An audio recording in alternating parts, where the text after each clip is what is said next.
দিন দুয়েক আগেই ঝড়ে লণ্ডভণ্ড হয়েছে জলপাইগুড়ি।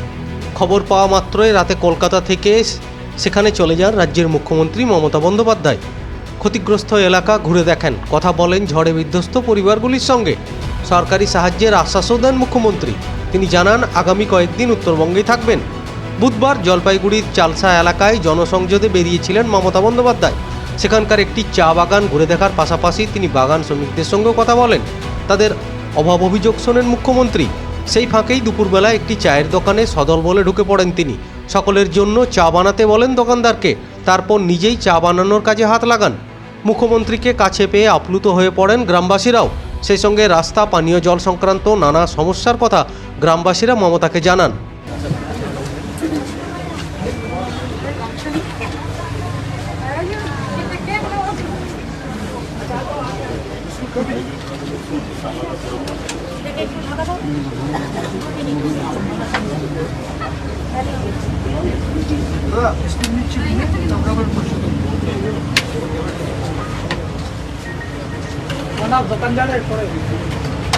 আমাদের এখানে কলে ঠিক নেই তো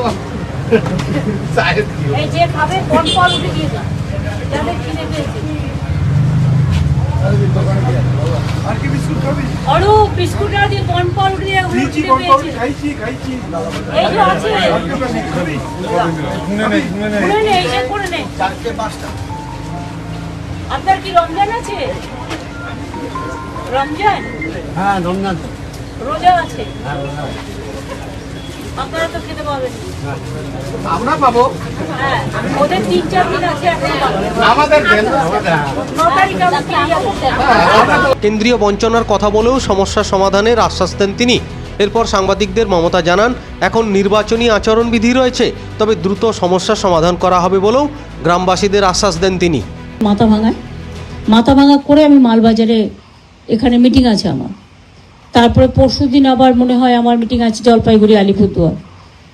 তারপরের দিনও আমার মিটিং আছে মনে হয় কুচবিহার একটা আছে, করে আমি আসবো না। পরের দিন আমি এতে যাবো রায়গঞ্জ আর তপন আর বালুরঘাট, না রায়গঞ্জ আর বালুরঘাট কনস্টিটিউয়েন্সি মিটিংয়ের জায়গাটা তখন আমি জানি, বালুরঘাট আর রায়গঞ্জেরটা কোথায় করছে সেটা আমি দেখে নিতে হবে।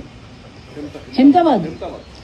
আর 17 তারিখে সম্ভবত আমি আসাম যেতে পারি, কারণ আমাদের 4 জন প্রতিনিধি ওখানে কন্টেস্ট করছে। এই পর্যন্ত আপনাদের অনেক ধন্যবাদ, আপনারা সারাক্ষণ আমাদের সাথে ছিলেন। আমি এখন এসব নিয়ে কোনো কথা বলবো না, যেহেতু এমসিসি আছে। বলতে আমি অনেক কিছু করতে পারি। আগে বাংলার লোককে টি বোর্ডে রাখা হতো, আর পোর্টে রাখা হতো, আর হলদিয়া বন্দরে রাখা হতো, আর ডিবিসিতে রাখা হতো। খোঁজ নিয়ে দেখুন, ইতিহাস ঘাটুন।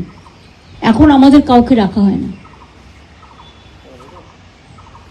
কাজে ওদেরটা ওদের উপর ছেড়ে দিন। আমি এ নিয়ে কোনো কর্তব্য করছি না, মন্তব্য করছি না। আমরা নিজেরা যেটুকু পারি, আমি প্রশাসনকে বলবো আমাদের প্রশাসন সেটুকু করে ওদের যাতে ব্যবসা বন্ধ না হয়। ছোট ছোট ব্যবসা, 5 বিঘা জমি কত ধরুন ওই গেট থেকে দাঁড়িয়ে আছে, ওই রাস্তার ওইটুকু, খুব একটা বেশি জায়গা নয়। ছোট ছোট করে নিজেরা নিজেদের মতো করে। চাষিরা যেমন চাষ করে, ওরাও তেমনি চায়ের চাষ করে, চা পাতার।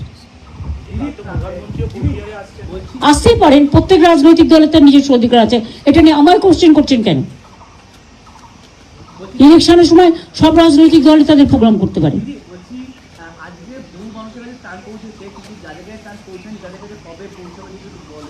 দেখুন, গভর্নমেন্ট তো মেশিন নয়, সবার কাছে পৌঁছানোর কথাই বলা হয়েছে। কিছু দূরে দূরে হয়তো আছে, বা কেউ আত্মীয় স্বজনের বাড়ি এদিক ওদিক হয়তো গেছে, সেটা হতে পারে।